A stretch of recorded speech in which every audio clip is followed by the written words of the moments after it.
Marching on together.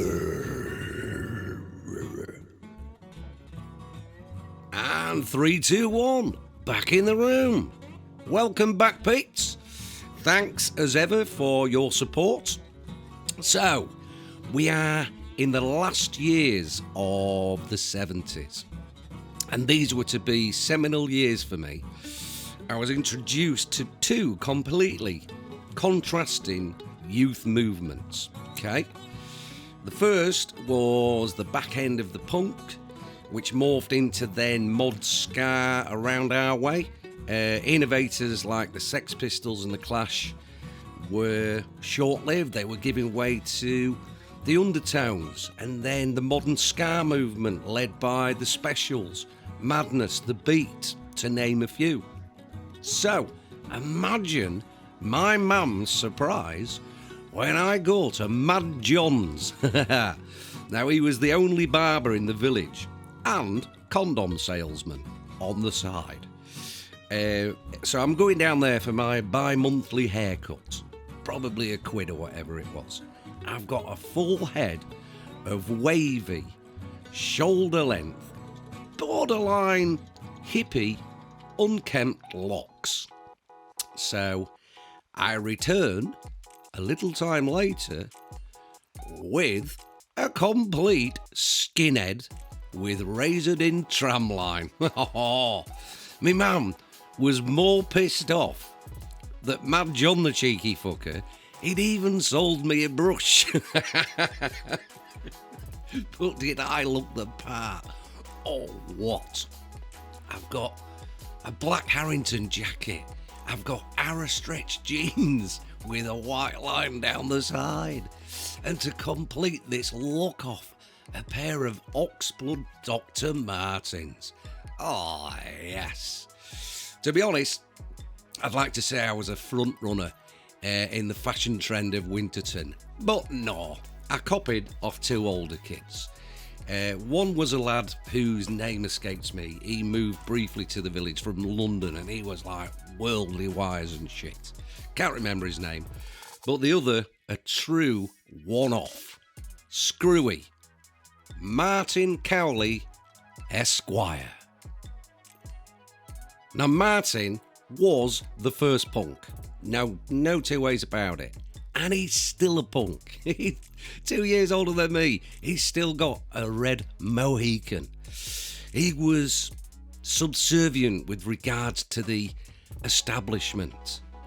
You know, he was a Mohican, spotty, gangly youth with an acidic, dry sense of humour, which at current day he still proudly maintains. Gets him in a bit of bother, but he stands by his convictions. Now, Screwy was one of the most gifted in terms of intellect that I've ever come across. He was left field in his beliefs and views, and not just to be different or awkward. He just was different. Yeah. He introduced me to cannabis and moonshine once on the same occasion. Yeah. I think it was moonshine. It was a concoction of shite, and we shared it from. It was like a Red Indian leather drinking pouch. I mean, who has that shit at 13, 14, whatever? And old Martin, he was often made a scapegoat by the teachers. And it was just by virtue that he could more than substantiate his views with a well-constructed argument to counteract their privileged overuse of power. He was accused and ridiculed and chastised for being a glue sniffer. Yeah. Why was he a glue sniffer? Because he had acne. Now, that was a typically over-the-top reaction to try and bring someone into line that didn't fit their narrative and was clearly a threat. The bottom line was, Screwy indeed was partial to the odd bout of solvent abuse, as many of us were. Just for cheap kicks, shits and giggles. But this did not manifest in his skin disorder. He was just a spotty fucker. Now, I caught up with Screwy a couple of years ago. I was gigging down in Cardiff, and he lives in an old mining village in a terraced house up in the valleys, innit? Where he's basically a mad genius. He's a food alchemist. He spends most waking moments concocting various relishes, jerkies, dried fruits, and a lot of them chili-based. Very, very good. He even had a cameo on Dragon's Den, but to no avail in the investment stakes. For that, Martin, I'm out. But check out, seriously, cowleysfinefoods.co.uk. He has got some mad, brilliant shit in there. So every Tuesday, there was a junior disco in Scunthorpe, and it was Teeny Bop Tiffs at the Tiffany's nightclub, which then went on to be Henry Africa's years later. But what a night most of them were. Moon stomping, pogoing, general fuck-nuggetry in the mosh pit, with windmilling and kicking out within reach. Particularly, I remember, to Spiz Energy's Where's Captain Kirk, or Dead Kennedy's Holiday in Cambodia. Good times. Thank you, Martin Cowley. Now, on the flip side, by the middle of around about 1979, Dad had fucked God off in favour of alcohol, fags and Leeds United, which, to be honest, is a fair swap, I'd say. So my dad took me to my first Leeds game in March of 1979. Eddie Gray's testimonial match, Leeds versus Super Leeds. The result escapes me, but the lasting impression of the mayhem that was the gelded cop end, that'll live with me forever. It was a real cross-section of overlapping trends such as skinheads, boot boys, people with scarves tied around the wrists and legs and just mixed in with normal supporters. It was a family outing, but only in the sense that it was lad and dad, dad granddad. You rarely saw any females at the matches, apart from the majorettes on at half-time. Yeah, which got some fairly unsavoury chants directed at them. So the only females you saw were basically serving you Bovril or pies. And it was an attack. It was an attack on all your senses. The noise from the noise and the incredible smells, they were intoxicating. It was pure fag smoke mixed with the warm stench of ale across a packed terrace. There were no seats in them days. It was intoxicating. Particularly, I'd never really been. I'd been to watch Scunny United a couple of times, but obviously this was on a much larger scale. And I was sold hook, line and sinker. Yeah, and destined for a lifetime of disappointment and failure. Now, every other Saturday, me, Kev and Dad, plus whichever mate didn't support Liverpool, were packed into the Renault 16, bound for Ellen Road. Yeah, the routine was clockwork. Get to Ellen Road, wait outside the Peacock for Dad to have his quota of ale, and then wade through the masses into the Cop to indulge in a collective hatred for all things police-based, or of opposite fans, or if you were playing Forest, for the scab miners. Yeah, it was a good old mishmash of hatred. Now, on one occasion, I was left in the Peacock car park at the back, so I'm just kicking around and I spied something out of my peripheral. Yeah, that's the side bit of your eye. And it was on the floor, and it was a shape that didn't register with me. If it was, like a fag packet, it'd be instantly recognisable, or a lighter or whatever. No, and on closer inspection, it was indeed a half a finger that had been ripped off somehow from the second knuckle down. Now, a disgusting, filthy, dried, blooded piece of someone's limb was right there. So there's only one thing going through my fertile mind, isn't there? I'm having that fucker. So I picked it up, put it in my pocket, kept it safe till I got home and show it to me mates, you know what I mean, and point at people.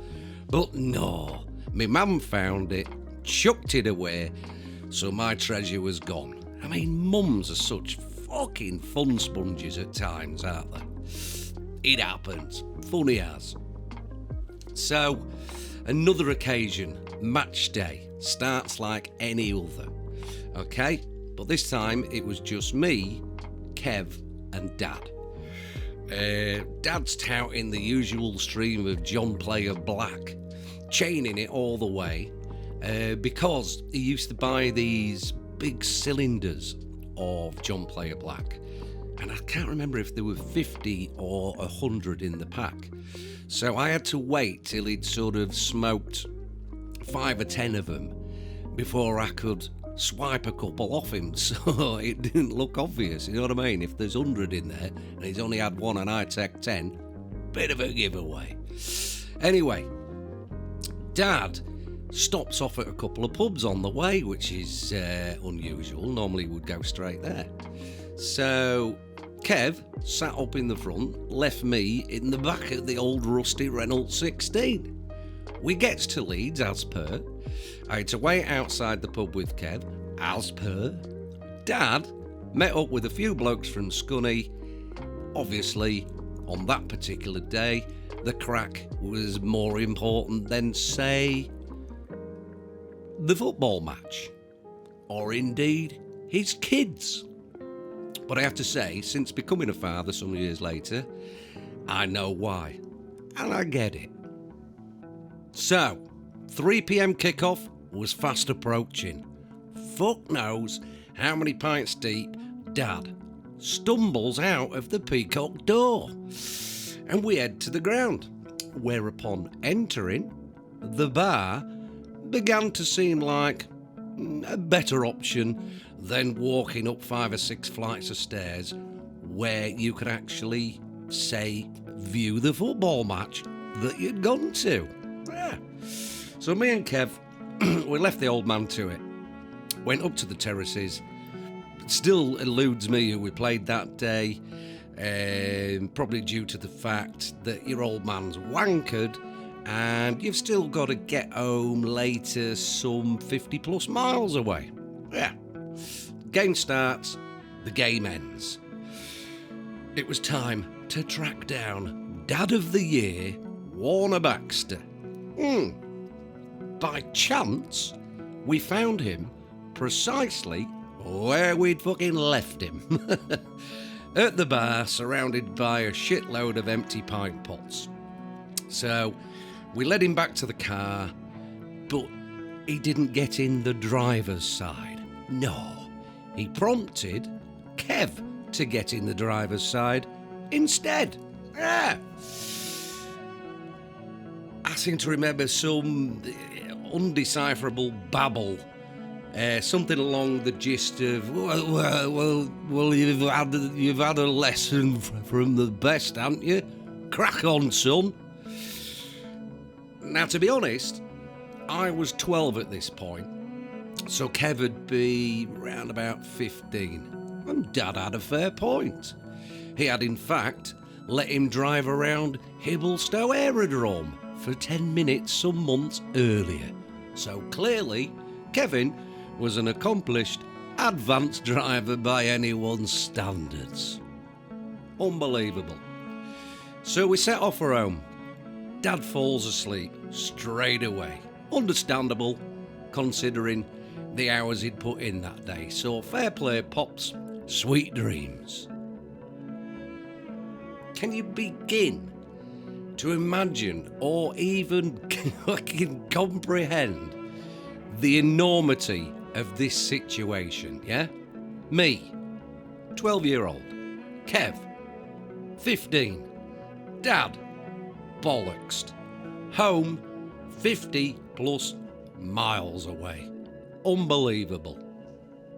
Now, Kev did drive us home that day, which, considering his age, his inexperience, his lack of ability to actually fucking drive, and to top it all off, he's got his little brother crying like a fucking baby in the back of the car every mile of the 50. So, in retrospect, I think he did okay, to be honest, yeah. Top driving. And shit like this happened. Regularly. It's bizarre. Another example. Dad would drive us invariably at a weekend, most Sundays, to Cleethorpes. This is before the motorway opened, so back roads. So throughout summer, every Sunday, let's go to Cleethorpes, down to the Fitties, to the Foreshore pub, where Dad liked to get wankered. And then, Mum would drive us all home. Win-win. To the day she died, my mother never, ever even held so much as a provisional licence. I questioned her on it some years ago, and she replied in the most casual, pedestrian manner, Well, it didn't matter back then. I'm fucking sure it did, Mother, but comedy gold. Mad as cheese, and I would not fucking change a thing even if I could. Happy, happy days.